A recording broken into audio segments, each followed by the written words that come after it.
Good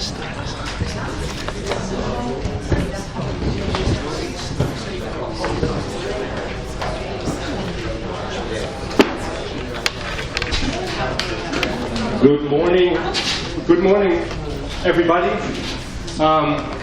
Of course, we start with a conventional delay, but I'm happy now to open this fifth midterm conference, and I would like to give you a warm welcome here at the Institute of Sociological Studies, which is part of the Faculty of Social Sciences of Charles University. I'm particularly happy to see so many people coming for what is now the fifth midterm conference of the Research Network on European Political Sociology.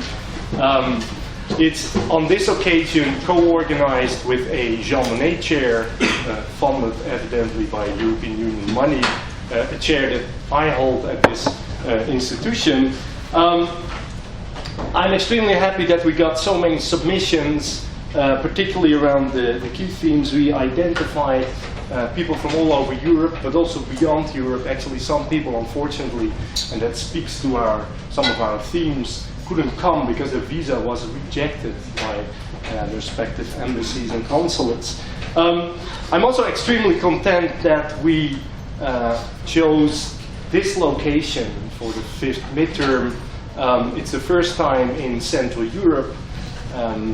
Unless, of course, you would claim that Copenhagen is a Middle European city too, because we have the third, I think, midterm conference in Copenhagen in 2014. But it's the first time in Central Europe.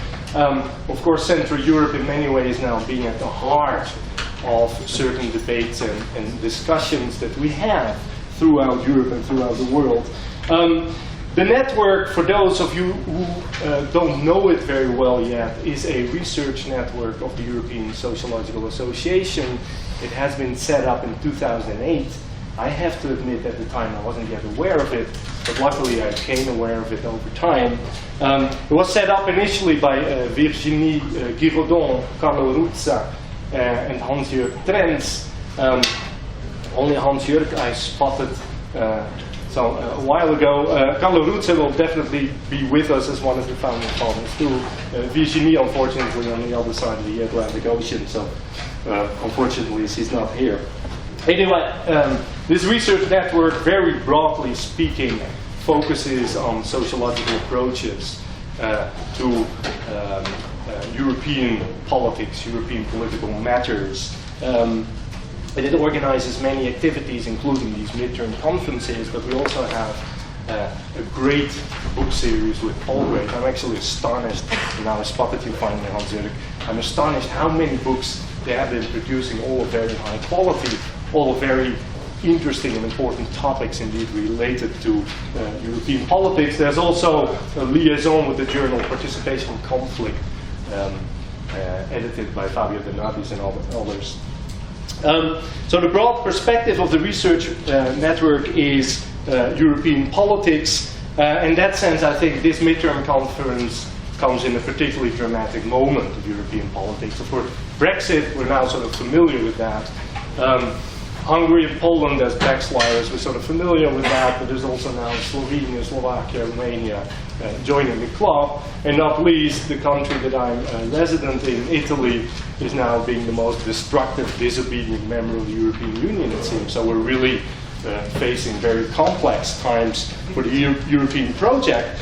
And that also shows, as you might have noticed in the program, that is, we had 4 research themes, 4 key themes that we thought people might want to focus on: populism, migration, gender, feminist, and LGBTQ issues, and then also social movements and also transnational social movements. Well, you might have seen the great number of papers is addressing the populist theme. I have to admit I'm one of the bad guys too here, because much of my work recently is also on this theme. Shame on me, you might say, but that's an important part of the conference, I think rightly so, because of a certain urgency of the matter. And that also pertains to the 2 keynote speakers that we invited for these conferences. conference. Marta Bucholc is already here with me from the University of Bonn. Tomorrow we have Andrea Peter from the Central European University in Budapest, or maybe I should say now, unfortunately, Vienna. And they will both be addressing issues of populism and related matters from the perspective of the Central European area of Europe. But before we kick off with Marta's keynote, I would like to say a couple of further things. First of all, of course, I would like to very warmly thank the scientific committee, those who helped us here with setting up the conference, selecting papers, etc. Even more warmly, the organizing committee, and I actually abused my status as professor to use a couple of doctoral students to help me, and I have to say they have been doing a really fantastic job. I would also like to thank 5 student supporters who help us here in these 2 days in finding our ways and having problems solved. And then, of course, there are all these people involved, but any kind of real nasty, bickering comment we did have, address it with me. I took a job in another university, so I will run out of the place soon. But that's a side note. I would also like to thank the European Sociological Association, the research network, the chair, Christian Norbert, who helped a lot with setting up this event. The University of Louvain, who provided financial support as well, and also my Jean Monnet chair, who provided further support for this event. Just a very few words on logistics. So this is the plenary room. We will only use it today for the keynote, and then tomorrow for the keynote in the afternoon. The panel rooms are all in that direction. You have to go upstairs in the so-called B building, and it's on the 3rd floor. I think it's quite easy to find. I think we engaged in what I would call a kind of symbolic overdeterminism. We just find so many signs that it might even confuse you, but if you're confused, just ask one of us and we'll help you out there. The coffee and lunch room, you might already have noted, is in that direction. It's very close to the registration table. There's a corridor that goes into that direction. You find a room on the right and a room on the left for the nibbles and all the other necessities you might have. Let me finish there, and let's move right ahead with Marta's keynote talk. I'm really happy Marta accepted the invitation. She is, I guess, strictly speaking, not a political sociologist, but she's definitely disciplinary speaking all over the place, because she has degrees in law, if I'm not mistaken, in philosophy and in sociology. And I think her work is extremely useful for our purposes, because she definitely puts sociology up front in understanding the populist phenomenon. And in that way is, I think, importantly adding to debates that are still largely dominated by political science. She's a professor at the University of Bonn in an institute that actually specializes in law as culture. So they already see the interdisciplinary dimension coming through. She has also translated a number of important books into Polish, like Mary Douglas, his book Purity and Danger, works by Norbert Elias. Recent publications indeed include Sociology in Poland for the Palgrave series on country studies, and quite a number of, at least for me, extremely useful articles, for instance in the German journal Ost-Europa, on indeed the law and justice phenomenon in Poland. And I think that's exactly what she's also going to address right now. So thank you very much, Marta, for joining us, and I give you the floor.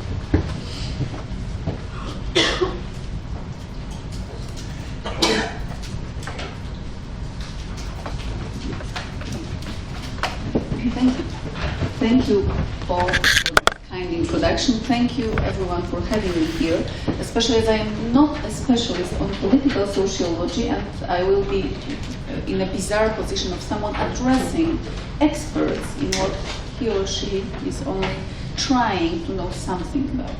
So if what I'm going to say will seem a bit generalistic in approach, please just take it as a kickoff, as a warm-up for your specialized discussions afterwards, to which I am very much looking forward.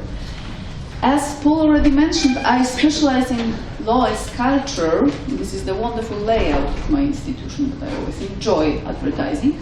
And, but my alma mater is the University of Warsaw, and hence the examples I'm going to give in this talk will all be coming from my research on current events in Polish constitutionalism, as it might still hopefully be called.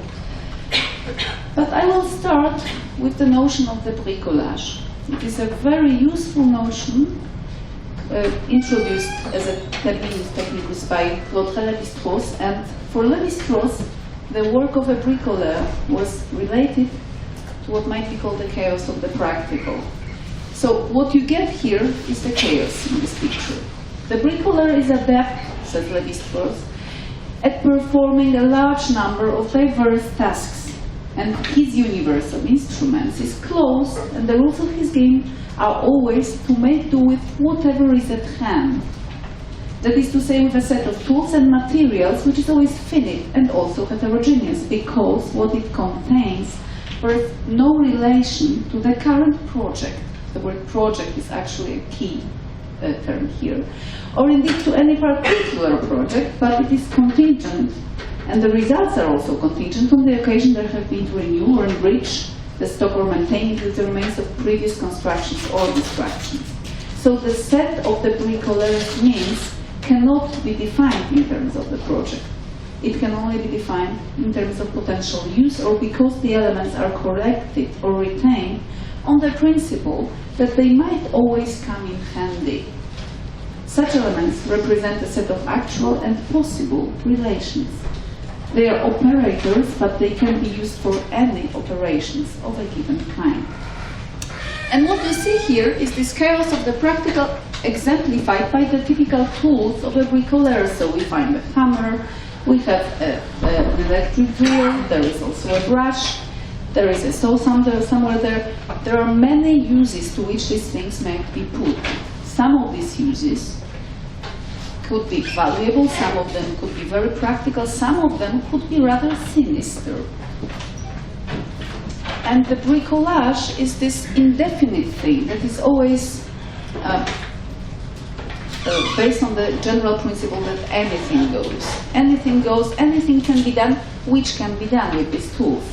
Bricolage is opposed by Levi-Strauss naturally to the engineering approach. An engineer thinks in terms of a project. An engineer has an idea of the whole, has an idea of the state of affairs that is to be achieved at the end of the engineering process. A bricoleur, he only has a problem to solve.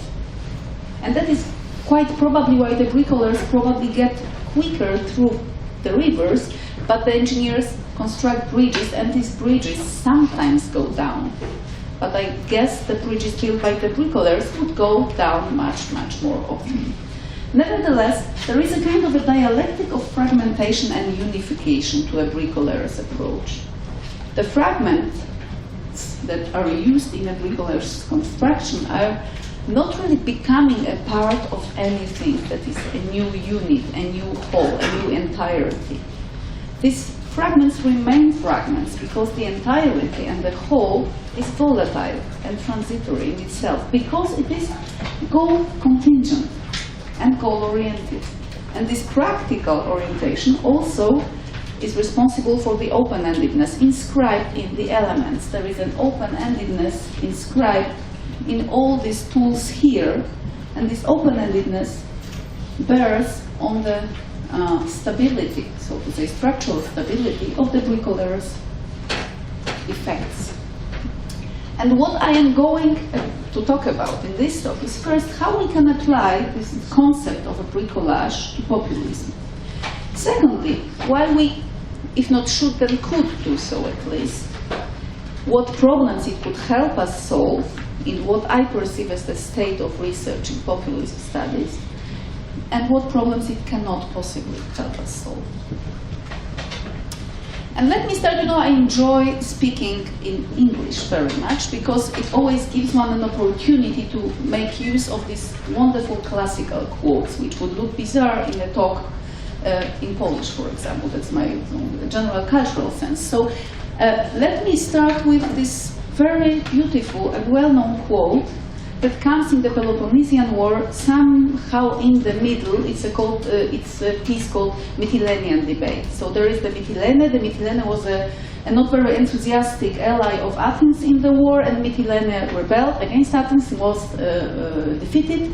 And now there is a huge debate in Athens about what should be done with the Mytileneans, what should be done with the rebels. And very radical solutions are being put under consideration, and the debate is very heated. In this debate, Diodotus, son of Eucrates, takes the stand and he says the following words. In my opinion, two things most adverse to good counsel are, of course the bolts are all mine, are haste and passion.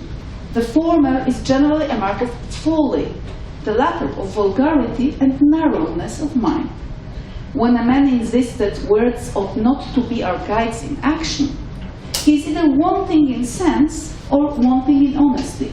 Wanting in sense if he does not see that there is no other way in which we can throw light upon the unknown future, and he is not honest if seeking to carry this creditable measure, and knowing that he cannot speak well in a bad cause, he can slander well and terrify his opponents and his audience by the audacity of his calumnies.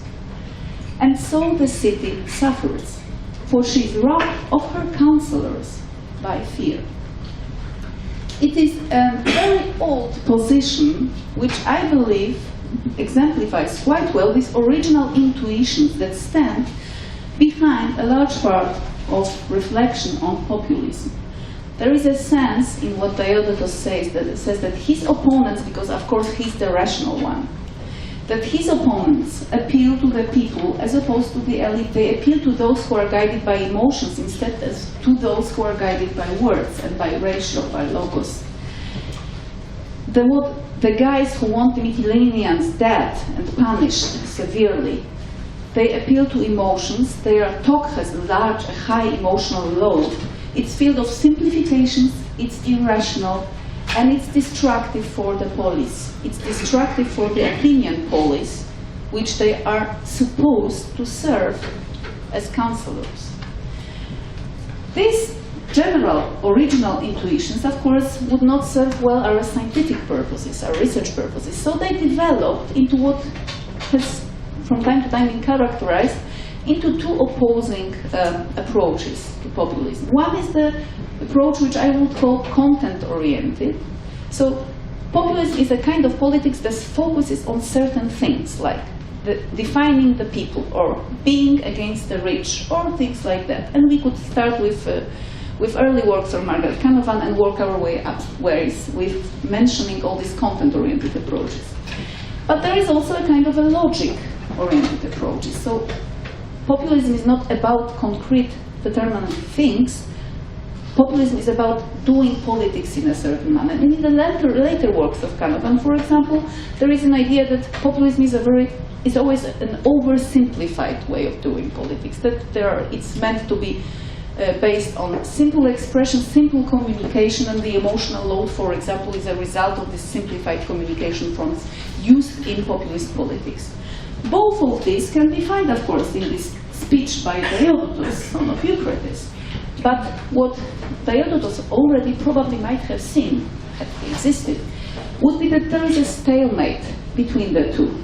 It's very difficult to get out of this stalemate, which essentially consists in the fact that there are too many populisms to make a good list of contents that are covered by them.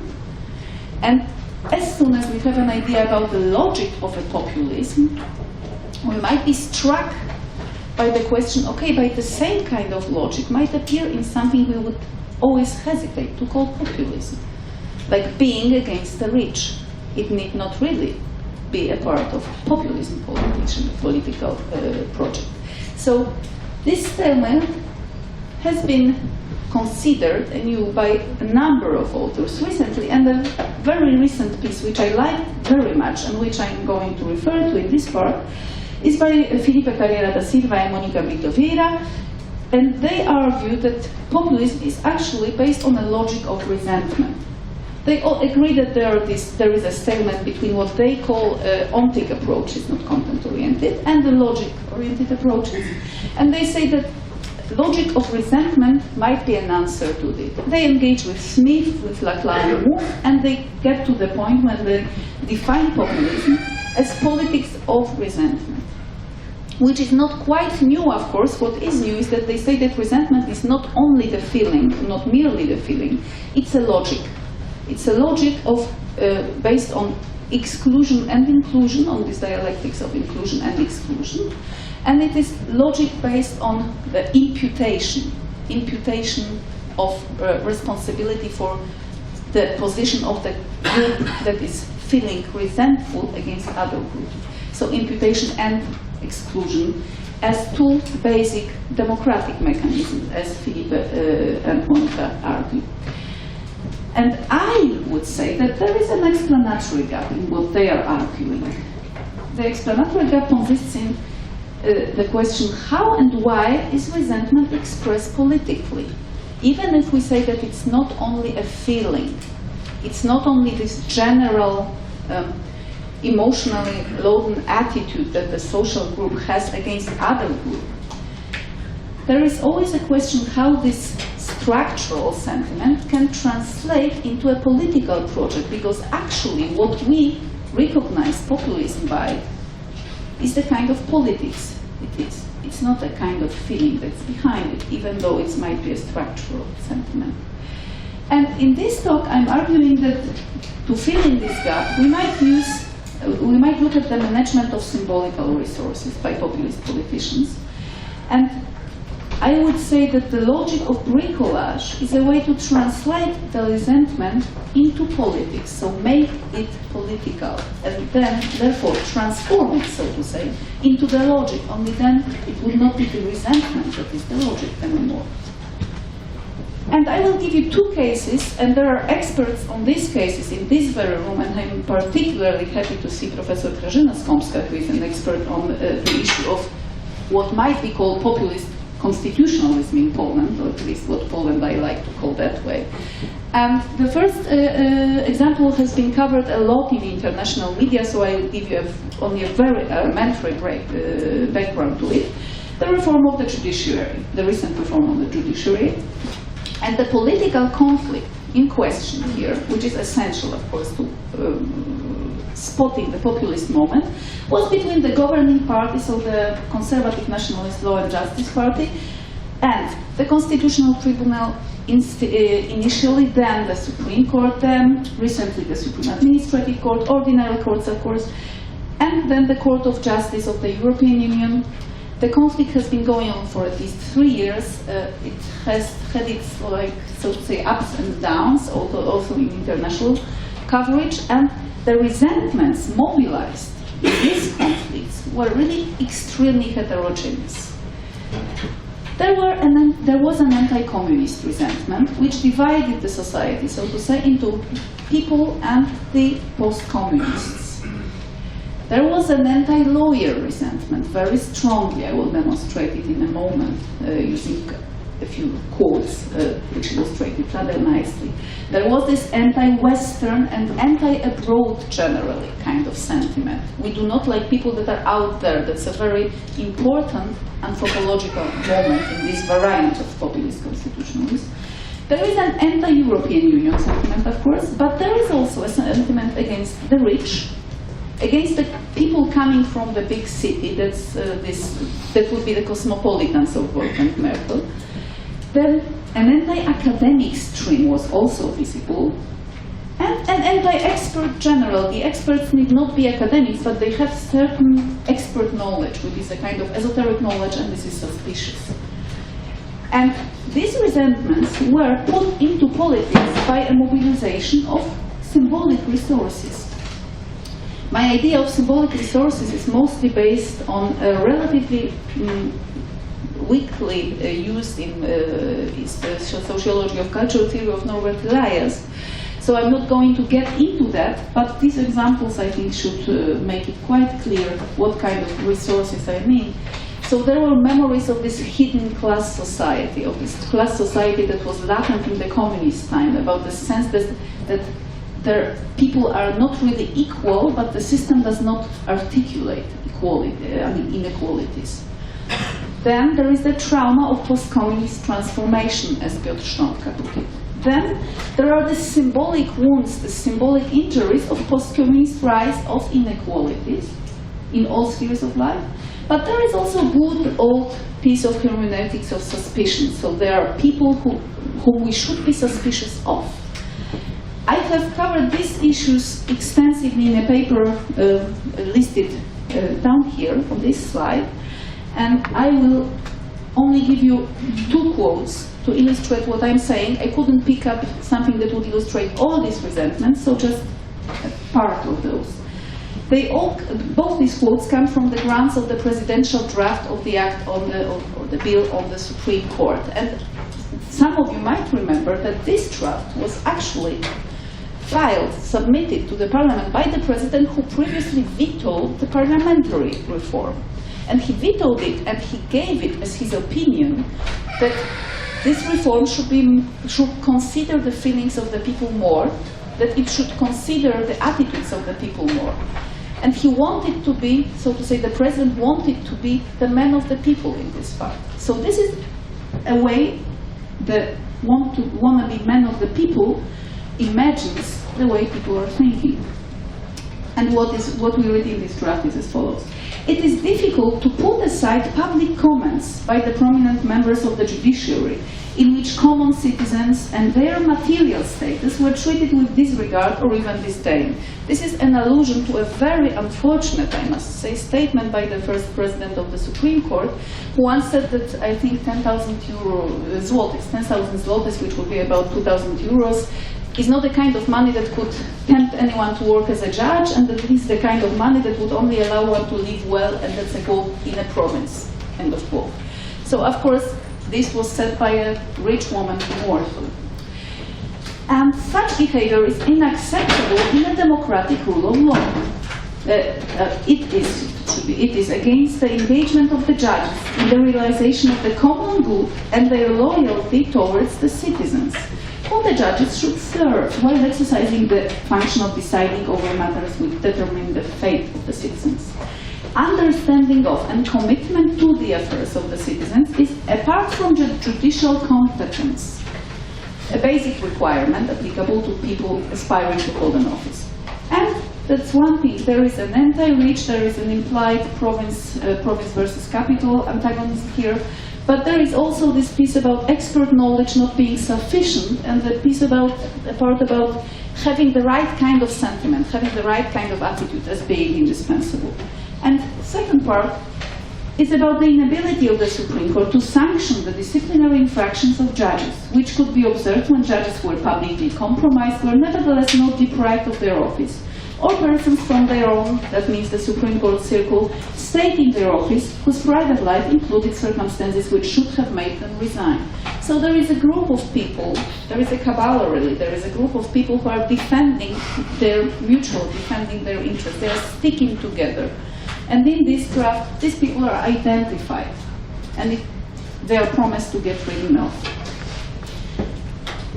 My other example, also covered by the paper, which is in print right now, so hopefully it will be available soon, is much less, so to say, internationally conspicuous, apart from certain very specialized groups, is the case of hunting law reforms. Hunting law reform did get some media coverage in Poland because it's always very picturesque to cover hunting law reforms.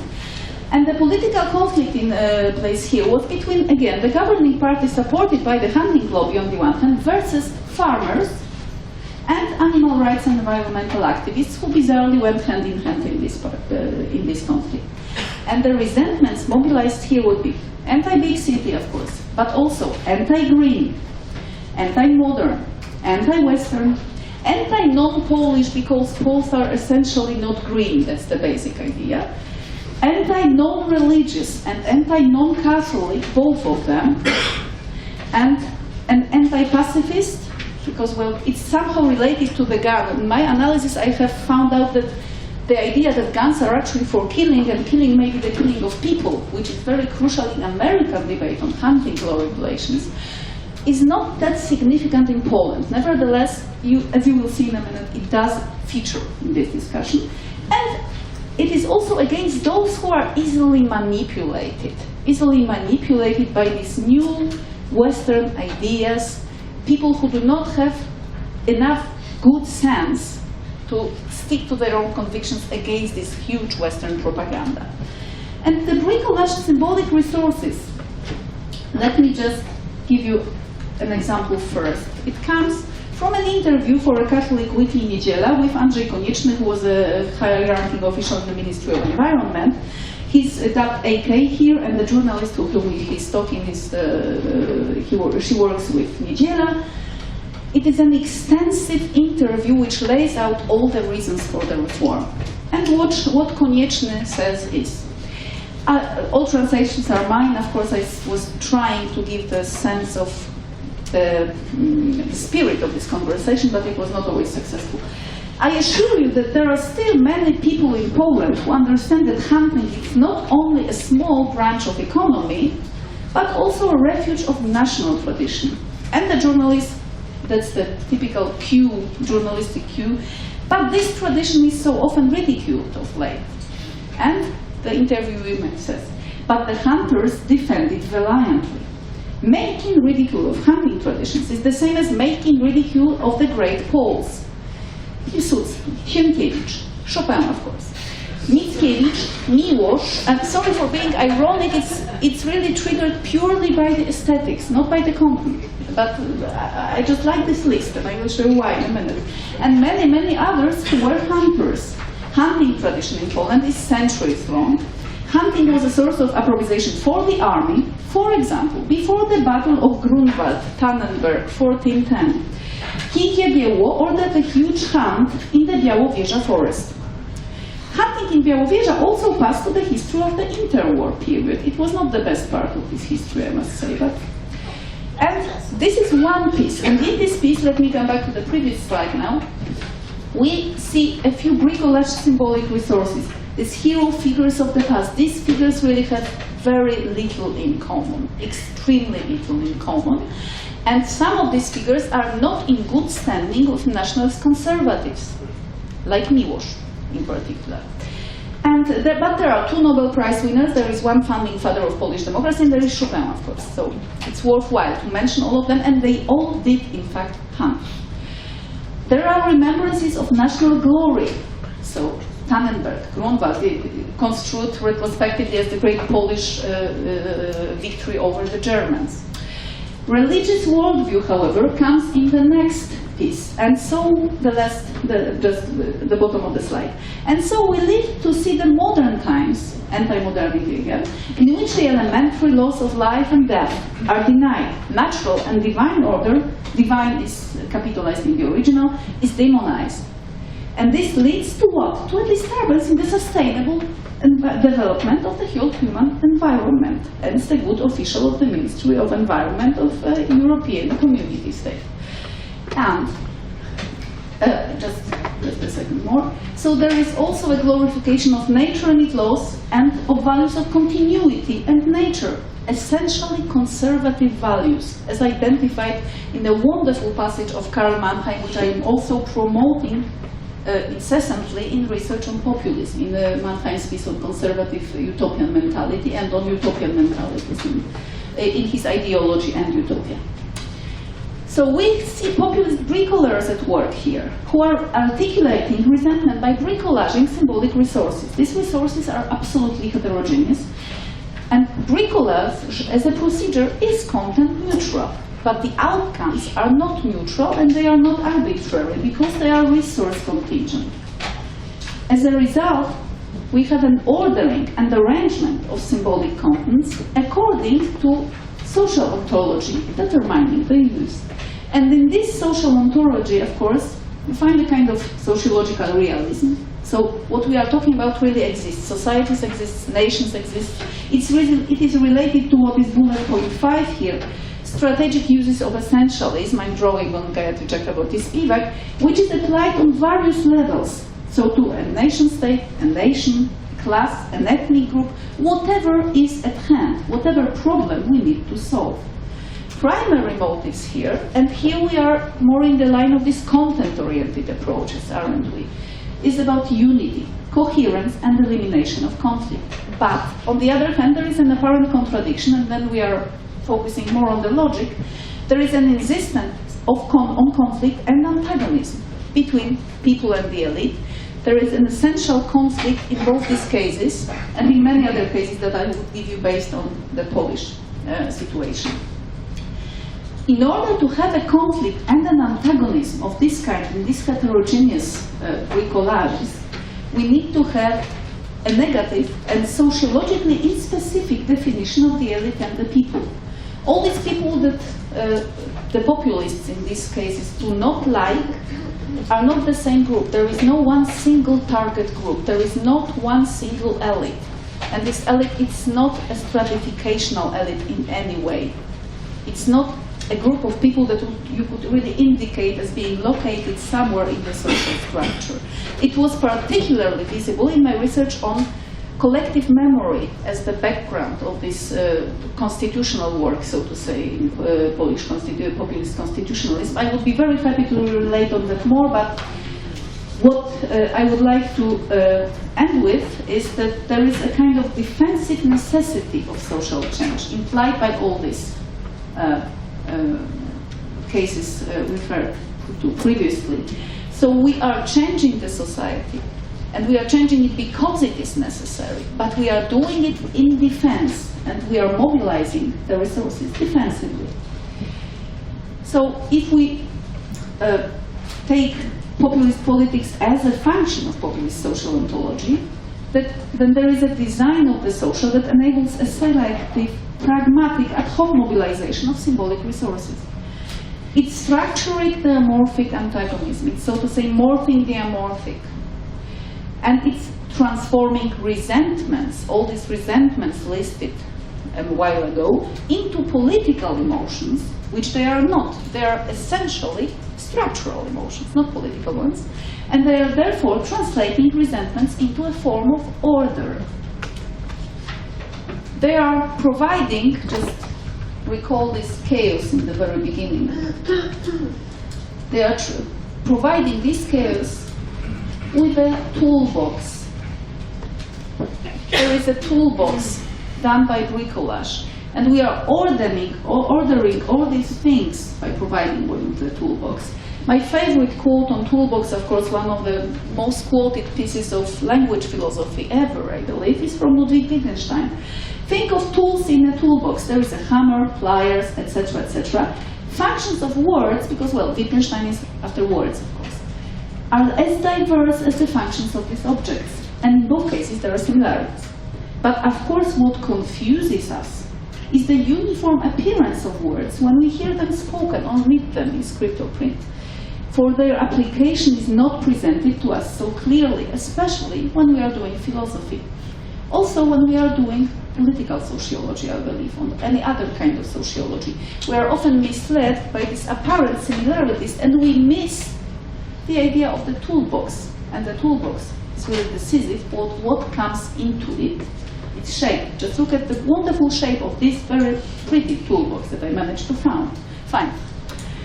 And what problems it solves to make the toolbox the analytical unit. So look at the ordering of contents and how they are glued together and put into this transitory, volatile entirety of ideas.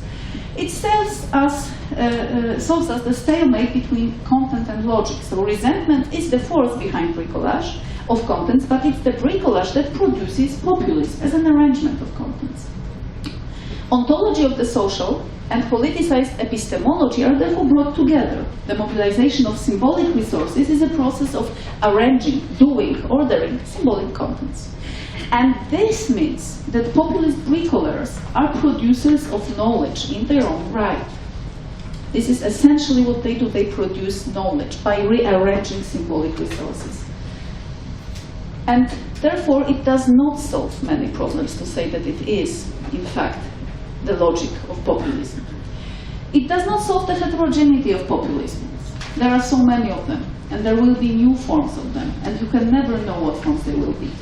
It does not solve the plurality and unpredictability of populist politics. What they will do, there is no knowing of what they will do. The case of hunting laws was very interesting in this respect.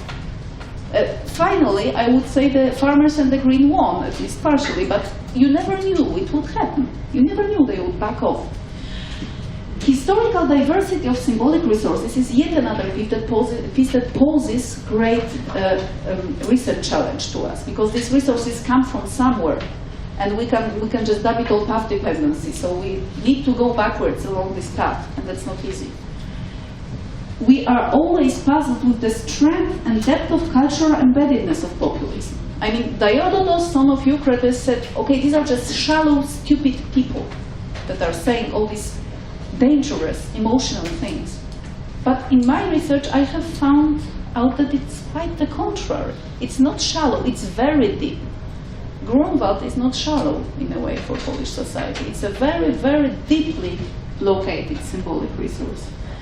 And therefore, and again to refer to Diodotos, son of Eucrates, this was a man who was really driven by mistrust and suspicion against populism. And he was driven by the sense of self-righteousness, which we do encounter so very often in our own research, and maybe even in ourselves. So, what I would argue, my conclusion, is that populism is really a challenge to engineer the imaginaries of the social, both in politics and in social science, to project-oriented thinking. And it is therefore a test of our sociological imagination. It's a test that forces us to get out of the box of categorical thinking, maybe. And it's hard work to get out of the box of categorical thinking, and it's not always possible. So it would be, if I may stay true to my classical formation, it would be back to Verstehen here. It would be back to the basics of sociology.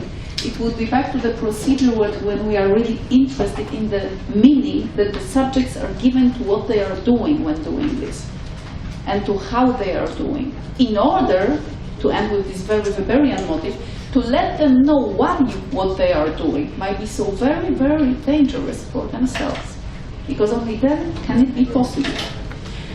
And I will end on this optimistic note, and I will thank you for your attention and looking very much forward to the discussion.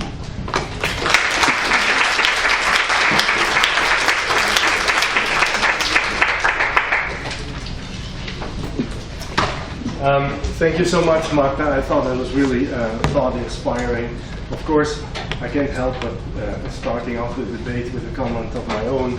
I found particularly at the end what I think, it seems to me the most important dimension of your approach is the toolbox and what feeds into the toolbox. The toolbox you buy at IKEA or whatever you buy it is not full of random objects. It's full of predefined objects. So, of course, always when I find myself in trouble sociology, I turn to my two helpful fellows that I always use when I really don't know what to do anymore. I think of Boltanski and Thévenot. And so it seems to me an important part of the story, in the sense that in certain ways you echo their pragmatic approach, that is, nothing is really predefined. But what seems to me important is if resentment is what goes into the toolbox, what politicizes them is tapping into certain higher principles that people will resonate with people, because otherwise these tools don't really have a use. But well, you might want to go into that or not. I'll leave it to that. The floor is obviously open. We have a bit of a strange microphone system here, so I will just leave it here. It's not very mobile. I think we can do without. Just if you have a comment, speak up and. I am Grażyna Skolska from the Jagiellonian University, Poland, and I have two comments on this very interesting speech of Marta Bucholc. The first is that for me, this idea of bricolage, not only for me, but as usual, generally, the idea of bricolage is rather connected to postmodernity. So something what is postmodern is composed of very different elements, and it opens a way for the society for differentiation rather than for unification. I would like to add something from the Eastern European perspective, because I'm interested in law, and that was usually, and this is some kind of a characteristics of this, let's say, especially of the Central European legal, let's say, area, that it was a bricolage for many centuries from that point of view. For instance, in Poland, we had several laws, whatever plurality, as we call it, several laws binding at the same time. The Jewish community said they are laws. There was a feudal law, there was a law of different parts of Poland belonging to different political entities, so that was always a bricolage, and this bricolage was characteristic of the region. It was a kind of, let's say, of a perspective for further development in the postmodern times. So bricolage and postmodernity. On the other hand, populism, and that is also something what is rather obvious and trivial. Populism is connected with authoritarian government. So that is somebody who is feeding at this resentments in the society, and it is very difficult to combine authoritarian or dictatorial even government with this diversity, plurality, and the different entities which are connected with the concept of bricolage. So that is for me the question, how one can combine an authoritarian strong government and this, let's say, pluralistic society composed of different components. For me, it is rather a civil society and not a populism, but that is a question, what is the connection? Okay, there's definitely room for more. I see Christian here. Yes, thank you, Marta. It has been a very, very interesting presentation. Coming from the field of political science, and particularly from the study of right-wing populism, with a very specific interest on gender issues. So this is the way I'm looking at the field. I find your presentation extremely interesting, and I would definitely like to read more about this concept of bricolage. But I'm also thinking at the construction of the toolkit, and you said the temporary use of it. And the terms that we are trying to operate, at least not the thing that we'll be trying to do in our panel later today, is using the concept of vulgarization in terms of both popularizing but also misunderstanding creatively the past. And I think in here it's very important how you put together, I think it was a very relevant quote, how various historical figures were put together to justify a new scope. And it's interesting because it creates and recreates history in a manner that is very suitable for the populist actor. And you illustrated with examples from history, but also when it comes to gender performances, it's also very interesting how the so-called sexo-Marxist field is described, but also how our family traditions are understood, particularly in a situation in which, I mean, if you look at the Europe nowadays, the percentage of single-parent families is much bigger than, for instance, traditional families, but it's still this fixation of the family as consisting of one mother, one father, and as many offspring as possible, preferably of the ethnic majority. Yes. So I would like to, if you would have some comments concerning particularly this issue of vulgarization, also how, if you think that it will be usable and suitable to fit in that toolbox that you mentioned, because I find it extremely interesting, the concept. Shall we go for one more? Yes.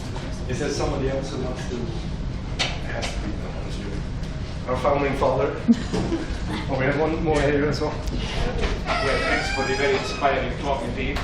And you talked about this notion of a populist social ontology, which I found quite interesting, and its use of essentialism is, of course, kind of distinctive mark of conservative political movements.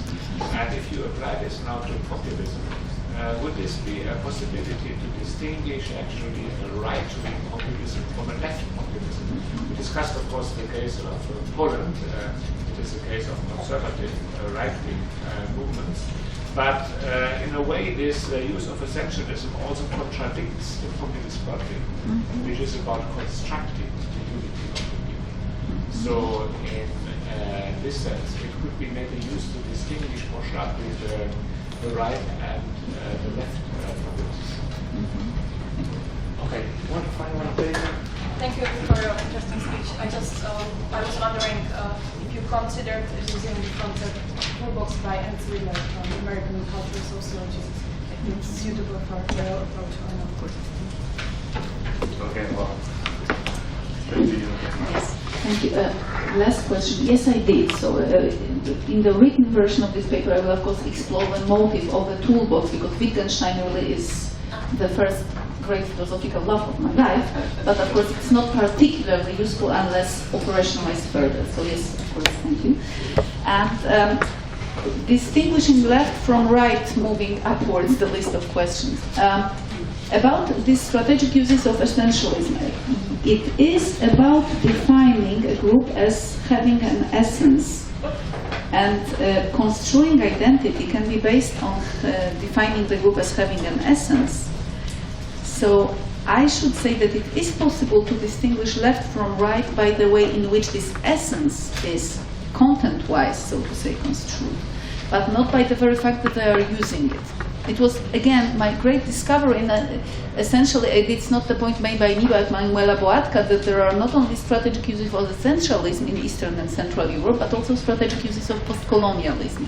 And if essentialism is in this way strategically used mostly in post-colonial areas, as Spivak argued, and should be, that's what Spivak initially found plausible, so to say, to use it that way, thereafter she reconsidered, I believe. And then Boatka argues that there are also right-wing politicians and populist politicians, which are not always right-wing, that are also using this kind of imagery, post-colonial imagery, in order to essentialize their group identities. So the question will be more complex. There would be an overlap, but it would not be a simple overlap. It's not like the division lines between left and right do not run again along the same line as the division between essentialists and non-essentialists. And gender issues and the vulgarization. I think vulgarization would go in the direction of logic. So it would be the part of this reasoning because it's a syncretic reasoning. And I would be very happy to hear more about how it's done, this vulgarization. And of course, I was working on the collective memories, and I find this vulgarization a lot in this field. And I expect in family traditions, of course, what you say is very right. I have been working in Germany now for 3 years, and what always strikes me the most is that a big family is good as long as it does not have what they call Migrationshintergrund. A family with Migrationshintergrund and 5 children is a huge problem. At school, for example, at school where my son goes, well, it is considered a problem. A problem which the school valiantly challenges. It's written, Schule ohne Rassismus, Schule mit Courage. School without racism, school with courage. On the school, because they have 2 Muslim families, I think. It's midtown, it's very middle class, and so on. So you're definitely right, and this vulgarization could be found in many places, and also in very unexpected places, we should say. And then Professor Scott, thank you very much for both these comments. The first one about postmodernity would be a bit too complex, I think, to address this here. I do agree about the historical provenience, so to say, about the genealogy of the concept. But I also do think that maybe I did not articulate it clearly enough. This opposition between engineering and bricolage is so very crucial. So engineering is thinking in terms of a project. Of course, postmodernism was all about abolishing projects. There is the link. But in populism, authoritarian governments, I think, what could be argued is that this aspect of project-oriented thinking is relatively less, and the bricolage as problem-oriented thinking, problem-solving attitude, this pragmatism, as Paul called it, is relatively more pronounced. But thank you very much. It is an important, so to say, impulse to think further and refine this distinction much further. And for Paul, yes, Boltanski, of course. What fits into the toolbox? Who makes the toolboxes? Where are they made? how can we track the places where the toolboxes are made? Well, of course, we stand in front of a list of various possibilities, including there is one spot where they make all the toolboxes. All the toolboxes come from the same producer. There is a system that makes the toolboxes. That's why they are all shaped in the same manner, roughly. Maybe there is also that's also an issue of what fits into that. So there is a limited number of symbolic resources that are used. I think all these questions really allow us to think about very profitable ways of developing research on populism. So thank you very much, and I do not think these questions can be answered, but they are very, very interesting inspirations for further asking. Well, I think there's some room. We still have a couple of minutes, so if there's any other comments that people want to make, or just perhaps on a final note, I thought you said in your list of things you can't resolve with this approach, but I'm not so sure. I mean, for me, one of the biggest challenges in any kind of populist study at the moment is to find a serious way of doing comparative work. And what you said about contextualism, and as you call it here, historical diversity, symbolic resource, I think is essential. Because if you look at, for instance, just comparing Poland and Hungary, you get already very different toolboxes. There's also a lot of overlap. One thing you should also think about is, as Claude Levi-Strauss calls it, the sort of IKEA mechanism of transplants and transports and importation of toolboxes, if you might want to call it like that. So I think you're perhaps too critical of your own contribution. Anyhow, we have to unfortunately wind up this session.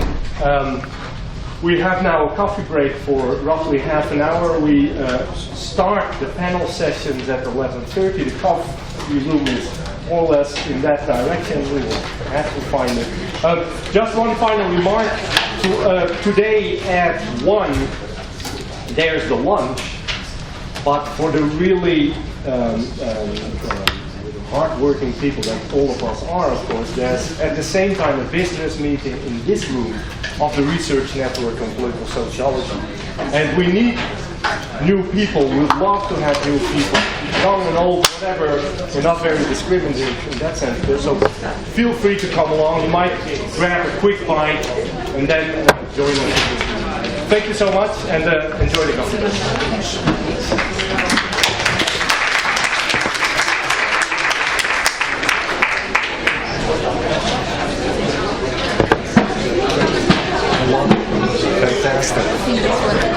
I was afraid about these very detailed questions, like, and did you read the book of 2000?